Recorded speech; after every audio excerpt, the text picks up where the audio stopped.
Olá, sejam todos muito bem-vindos ao Universo da Biologia Molecular. Eu sou Eduardo Castan e hoje eu vou mostrar para você como você é um amigo ingrato, como você é um péssimo amigo. Você é um péssimo amigo e você não sabe. Pensa só, você tem um amigo, de longa data, muitos anos, você conhece ele há muitos anos, você sabe o nome do pai, da mãe, o que ele gosta de comer, o que ele gosta de fazer, o que ele gosta de viajar, você sabe quando ele perdeu a virgindade, você sabe tudo da vida do cara. Só que você não sabe do passado dele. Você não sabe de onde ele veio, você não sabe a origem de seu amigo. Isso é amizade? Isso não é amizade. E essa é a relação que você tem com os primers do seu laboratório. É isso mesmo, é assim que você trata os primers. Você sabe tudo sobre ele, você sabe a sequência, você sabe a TM, sabe a temperatura de anilamento, você sabe tudo do cara. Só que você não sabe como ele foi feito. Você não sabe de onde que ele veio. E no vídeo de hoje você vai saber, você vai aprender como esses caras, esse reagente que está presente em todos os laboratórios, quase todos pelo menos, todos os laboratórios, todo laboratório de biologia molecular, diariamente aí na sua vida, quem trabalha com biomol, usa esses caras o tempo inteiro, mas não sabe como eles são feitos, não sabe como eles são produzidos. No vídeo de hoje você vai aprender como os primers são produzidos. O que acontece entre você, deixar lá um e-mail para o seu fornecedor, para o seu vendedor, falando, ó, eu quero esse primer com essa sequência e o que a empresa faz para produzi-lo e entregar bonitinho aí na sua mão. Depois da vinheta.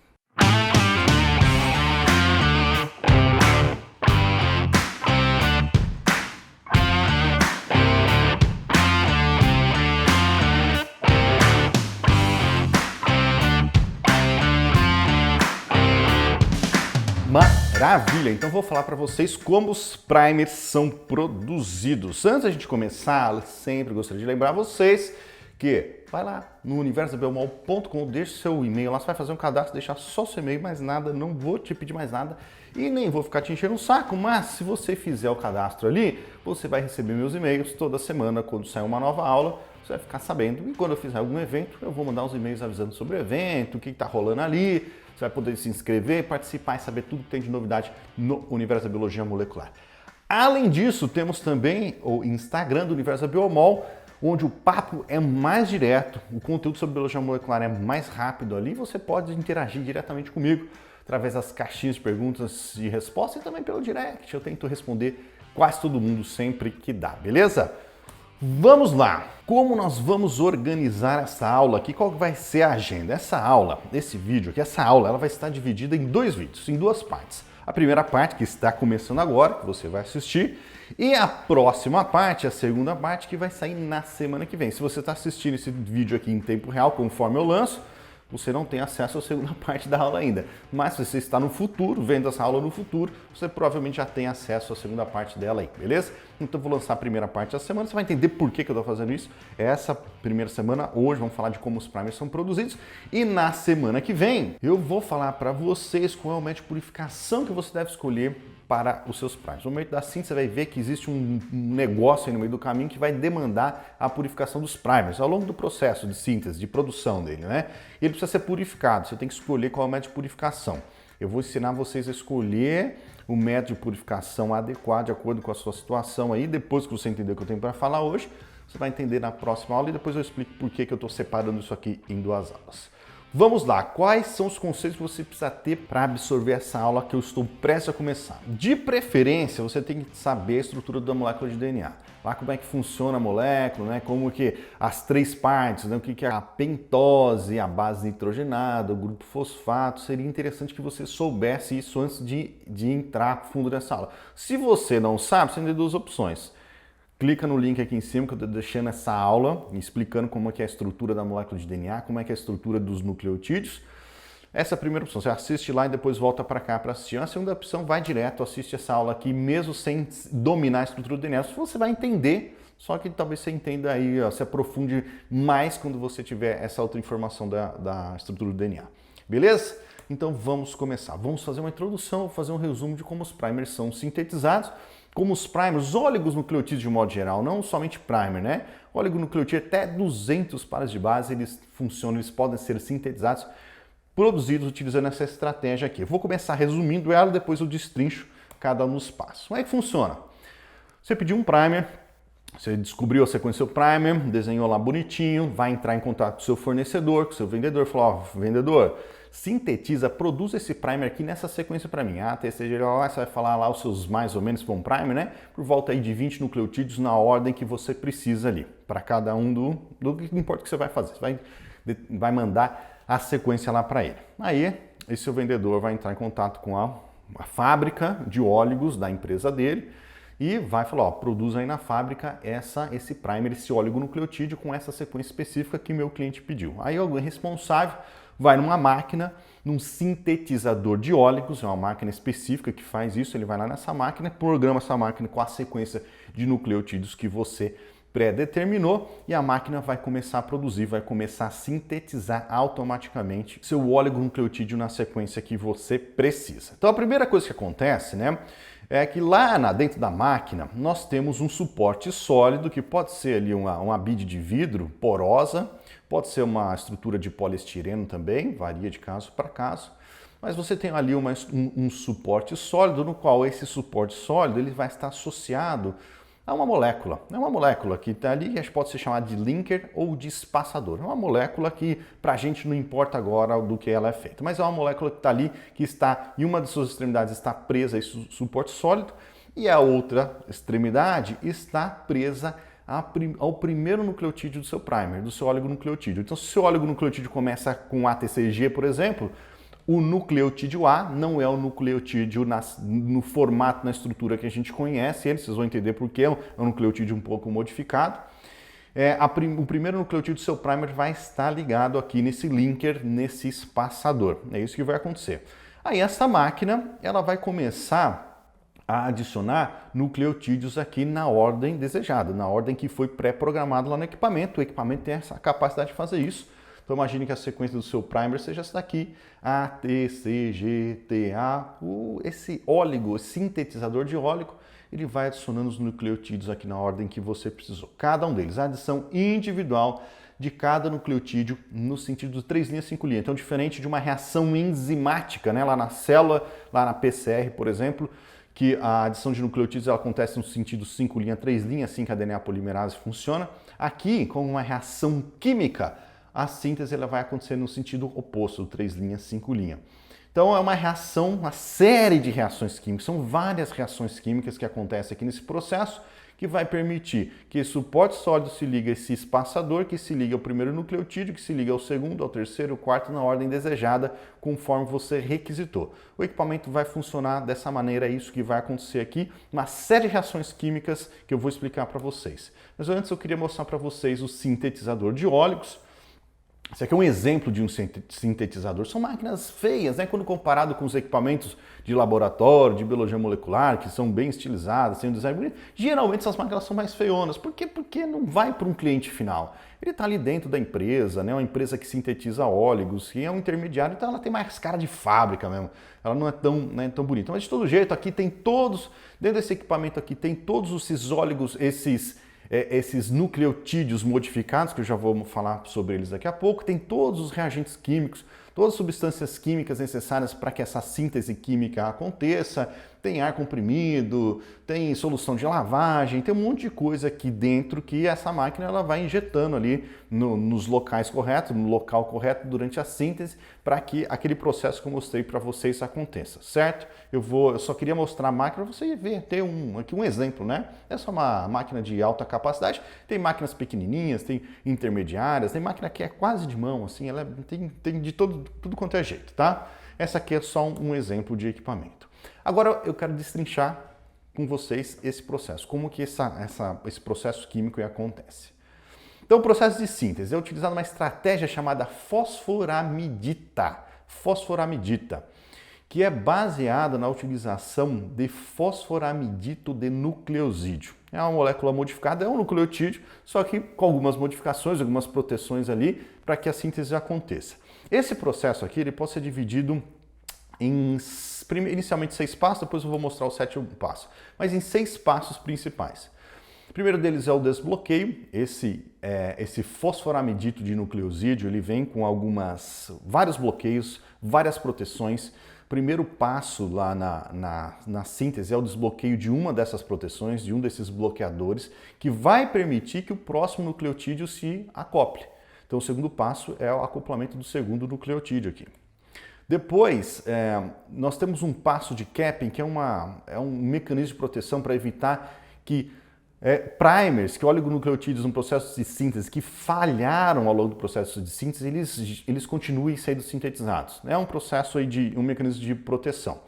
A gente vai falar sobre ele também daqui a pouco. Aí vem a oxidação, que vai permitir, vai modificar quimicamente essa dupla que acabou de ser gerada aqui, né, esse nucleotídeo que acabou de ser acoplado, para ele receber o terceiro nucleotídeo, né, no próximo nucleotídeo que vem em seguida. Então esses 4 passos aqui eles são repetidos várias vezes até que o oligonucleotídeo seja formado. Se for um primer de 20 nucleotídeos, esse processo aqui vai ser repetido 19 vezes, né, 20 vezes. Contando aqui desde o primeiro 20 vezes até que o oligonucleotídeo primer seja inteiramente sintetizado. Certo? Depois que o primer está sintetizado, nós temos o processo de liberação, que é separar o primer do linker lá daquela estrutura da superfície sólida, né? E aí depois tem as desproteções aqui para deixar esse primer pronto para ser utilizado, ou quase pronto para ser utilizado. Tem o 7º passo que eu vou falar daqui a pouco. Mas, utilizando essa estratégia aqui de fosforamidita, que é a estratégia muito utilizada, desenvolvida na década de 80, a maior parte das empresas utiliza isso daqui, para oligonucleotídeo de até 200 pares de base, então os primers todos, a maioria seguem essa estrutura. Como eu falei para vocês, nós temos uma molécula que ela tem o esqueleto ali de um nucleotídeo, de um nucleosídeo, na verdade. Vamos chamar de nucleotídeo aqui a partir de agora, só para facilitar a comunicação. Ela já tem o esqueleto de um nucleotídeo, que virá a ser o nucleotídeo do primer lá na frente. Então nota que nós temos aqui uma desoxirribose, né? Se a gente estiver fazendo um primer de DNA, por exemplo, né? Dá para fazer esse processo também para RNA, mas aqui no caso do DNA, que é primer, nota que nós temos já aqui uma desoxirribose, né? A pentose de açúcar, que faz parte lá da molécula de DNA. Nós temos aqui também em preto, então em preto a desoxirribose com seus 5 carbonos. Nós temos aqui em preto a base nitrogenada, que no caso aqui é uma citosina, que está usando como exemplo uma citosina. E nós temos aqui no carbono 5' e no carbono 3' o que virá a ser o grupo fosfato, né? Desse nucleotídeo e do nucleotídeo que vem em seguida, que vem depois. Então nós temos aqui já o que virá a ser o grupo fosfato. Então nós temos já o esqueleto de um nucleotídeo. Esse fosforamidito de nucleosídeo aqui já tem um esqueleto do que virá a ser o nucleotídeo quando o primer estiver pronto. Mas além do esqueleto do nucleotídeo, nós temos também proteções como esse DMT. Esse DMT é uma proteção que está aqui, né, mais próximo do carbono 5'. Temos essas duas proteções aqui próximas do carbono 3' e temos a proteção da base nitrogenada também. Por que nós temos essas proteções? Porque como o processo vai acontecer quimicamente, esse nucleotídeo, eles têm que estar com essas proteções químicas nessas duas extremidades, nessas porções aqui da molécula, para evitar que ele faça reações químicas indesejadas ao longo do processo. Então ele vem com essas proteções para evitar que outras reações, além da reação que a gente queira, aconteçam. Então ele vem com essas proteções aí, essas proteções elas vão ser removidas ao longo do processo, de tal maneira que a síntese ocorra. Então são proteções, no final das contas, que vem nessa molécula, no fosforamidito de nucleosídeo, que serão removidos e vão favorecer também a incorporação ao acoplamento dos próximos nucleotídeos ao longo da síntese, certo? Então fica essa cara aí, daqui a pouco, para a gente não importa muito aqui, né, o detalhe dessas reações, mas essa é a cara do que a gente vai mexer ali na frente. Então vamos falar do processo em si, né, esse ciclo, como é que ele acontece.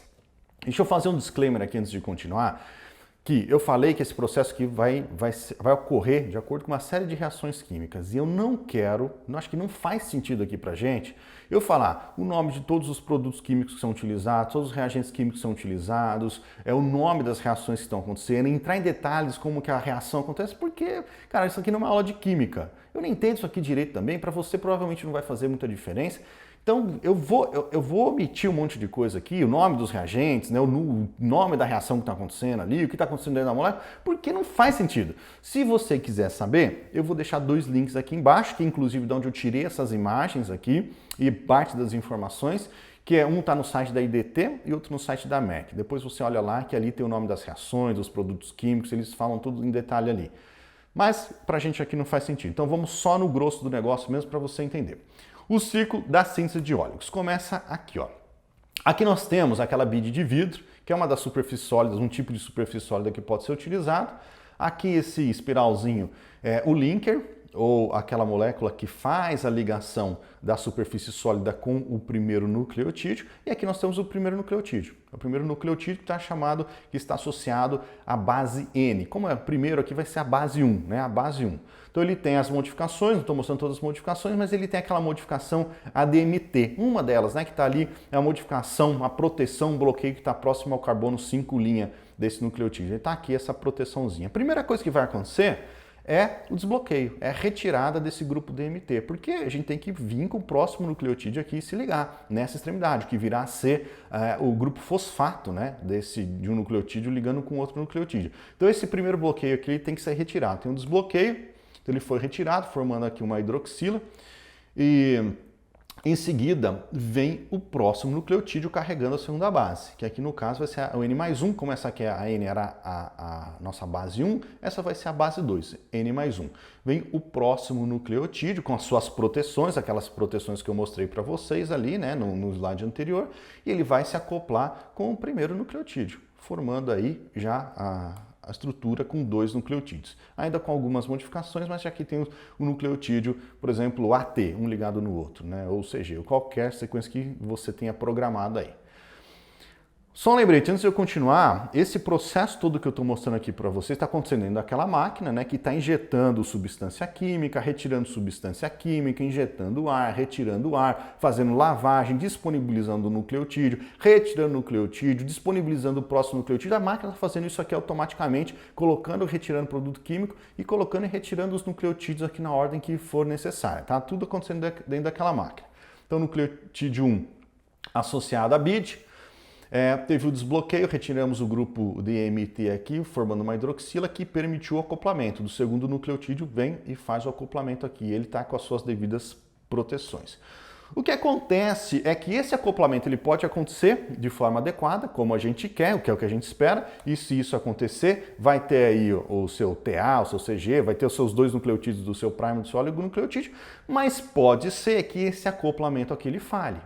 E se ele falhar, nós teremos o primeiro nucleotídeo livre ali, pronto para receber o próximo nucleotídeo, que no caso, se ele falhar nesse acoplamento, ele vai vir a receber o terceiro nucleotídeo. Então, em vez de você ter o nucleotídeo 1, o 2 e o 3, você vai ter o 1 e o 3, caso esse acoplamento falhe.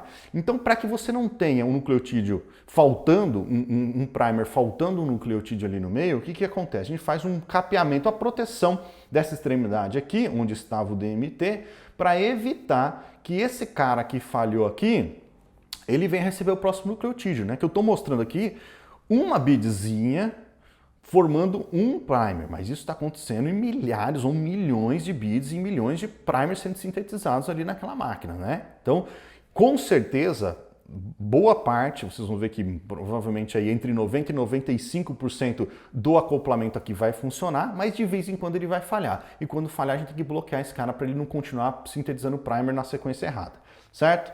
Então, ele pode ser bloqueado se falhar, se não falhar, ele vai continuar aqui no processo. E o próximo passo é a oxidação, que é pegar essa estrutura que virá a ser o nosso grupo fosfato, que aqui no jeito que ele foi formado aqui, quando esse nucleotídeo ligou no outro, uma estrutura muito instável, ele tem que ser modificado, ele passa um processo de oxidação para formar uma estrutura mais estável aí já, quase na sequência do nosso grupo fosfato, conhecido aí no nosso nucleotídeo. Aqui já temos praticamente um primer com 2 nucleotídeos, o primeiro e o segundo. Agora, esse processo que eu mostrei para você vai se repetir. Nós temos aqui o segundo nucleotídeo, que está protegido com DMT, e ele vai passar por esse mesmo processo. Agora, esses 2 nucleotídeos aqui eles vão passar pelos mesmos processos, só que o grupo DMT vai ser desbloqueado do segundo nucleotídeo, vai ter a hidroxila aqui, que vai receber o terceiro nucleotídeo, é o acoplamento. Se funcionar, o acoplamento funcionar, ele vai seguir para a oxidação, vai receber o quarto nucleotídeo e assim por diante. Esse processo vai se repetir até que o oligonucleotídeo seja formado. Toda vez que o acoplamento falhar, ele vai receber essa proteção para que nenhum fragmento de sequência indesejada seja formado, né? Que está sendo explicado aqui, né? Por que tem esse capping, esse passo 3 aqui de bloqueio? Por que ele acontece? Então imagina, nós estamos olhando aqui para 2 dos primers que estão sendo sintetizados. Dos milhões que estão sendo produzidos, estão mostrando 2, né? Ele tem a sequência, o primeiro é A, primeiro nucleotídeo do primer é A, beleza. O segundo é T, funcionou, A ligou com T, acoplou bonitinho. T com C, acoplou bonitinho. Aí, o C com G acoplou certo para um deles e no outro falhou. O acoplamento falhou, ele tem uma taxa de falha e falhou. O que aconteceria se a gente não tivesse, se a gente não parasse a síntese desse primer aqui? O que ia acontecer? Isso daqui, ó. Ia formar o primer com uma sequência indesejada, uma sequência errada. O primer deveria ter essa sequência, ele teve essa sequência porque teve uma falha aqui entre a ligação do C e G que falhou no acoplamento e na sequência foi indesejada. Então o que a gente faz lá naquele cap, aquela proteção, é bloquear, colocar um agente bloqueador aqui na citosina, que foi que falhou no acoplamento, para que isso aqui não aconteça.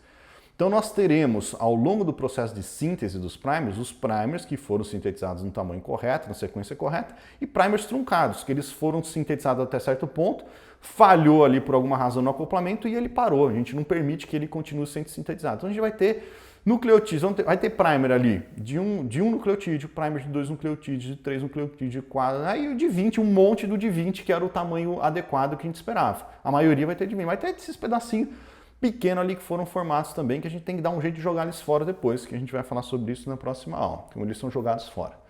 Mas é por isso que tem o cap, isso que eu queria mostrar para vocês. Então eu mostrei aqui o desbloqueio, que vai permitir o acoplamento do nucleotídeo seguinte, que vai, se necessário, vai sofrer, se o acoplamento não funcionar, ele vai sofrer esse capping aí para que não aconteça a formação de primers de sequência inadequada. Mas se o acoplamento funcionar, ele vai para a oxidação, permitindo que o próximo nucleotídeo seja incorporado. Vai sofrer o desbloqueio, incorpora o terceiro, oxida, desbloqueia, incorpora o quarto, oxida, e assim vai, certo? E esse processo vai se repetir até a síntese completa. Mas aí nós vamos para o passo número 5. Uma vez que o primer foi sintetizado, né, ele foi sintetizado, dependendo de se está do tamanho certo, do tamanho pequeno, na hora que ele terminou, o processo todo foi finalizado, esse linker aqui ele vai sofrer uma reação química também, vai ser destruído, vai ser eliminado dali, esse suporte sólido vai ser separado do primer, aí o primer vai ficar em solução, ali quase pronto para seguir para o próximo passo, né?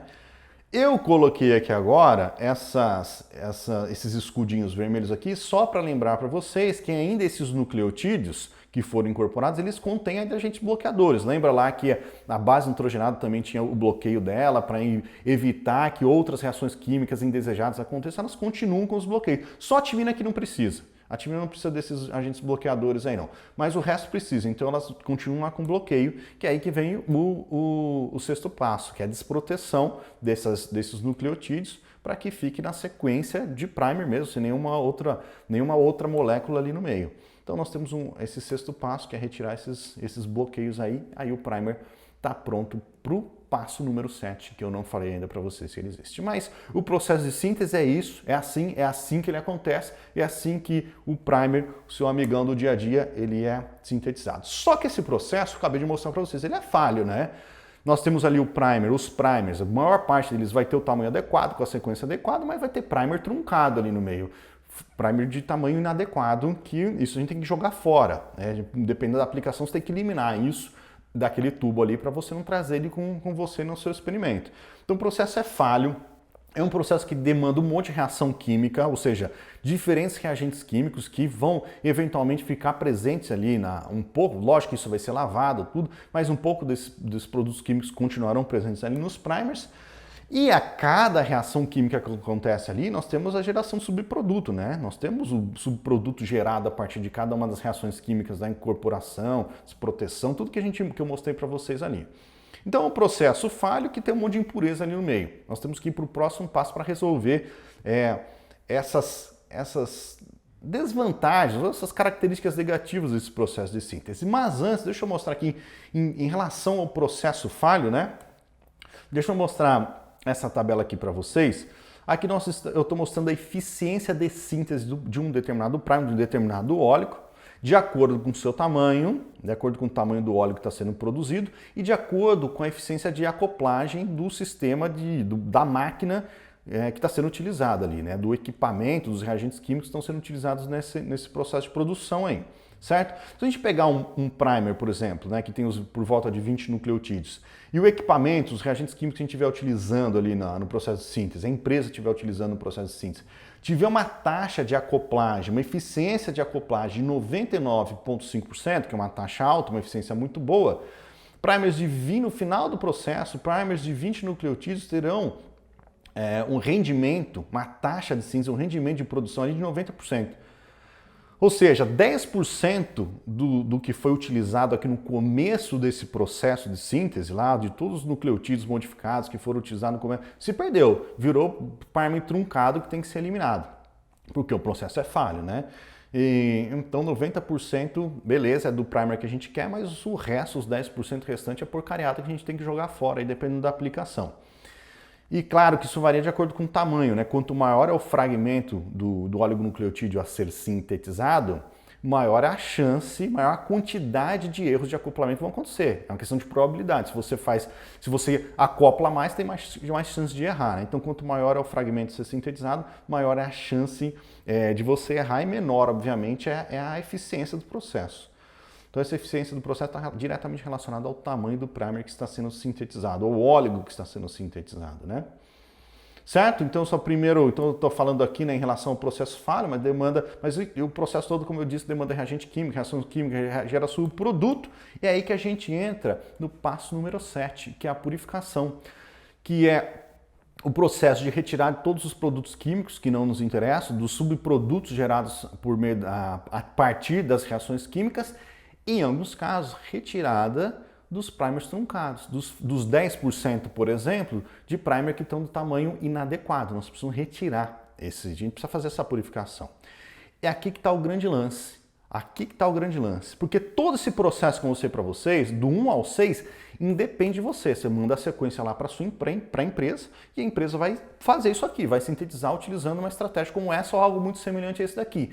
Mas a purificação, como o primer é purificado, como você elimina os produtos químicos, como você elimina o subproduto da reação, como você elimina os primers truncados, o processo de purificação quem escolhe é você, usuário, o pesquisador, quem está fazendo o teste profissional de biologia molecular. Quando você faz a compra do primer, ele não te pergunta qual é o tipo de purificação que você deseja, você tem que informar. Porque cada tipo de purificação vai ter uma especificidade de purificação, uma eficiência de purificação. E isso está diretamente relacionado com a aplicação que você utiliza. PCR em tempo real, demanda um tipo de purificação. Sequenciamento de nova geração, outro tipo de purificação. Se você trabalha com sonda ou com primer marcado, é outro tipo de purificação. Então, a purificação, quem manda é você, usuário, está diretamente relacionado com o seu experimento, com o teste, com aquilo que você vai fazer, com o tipo de molécula que você está trabalhando, né?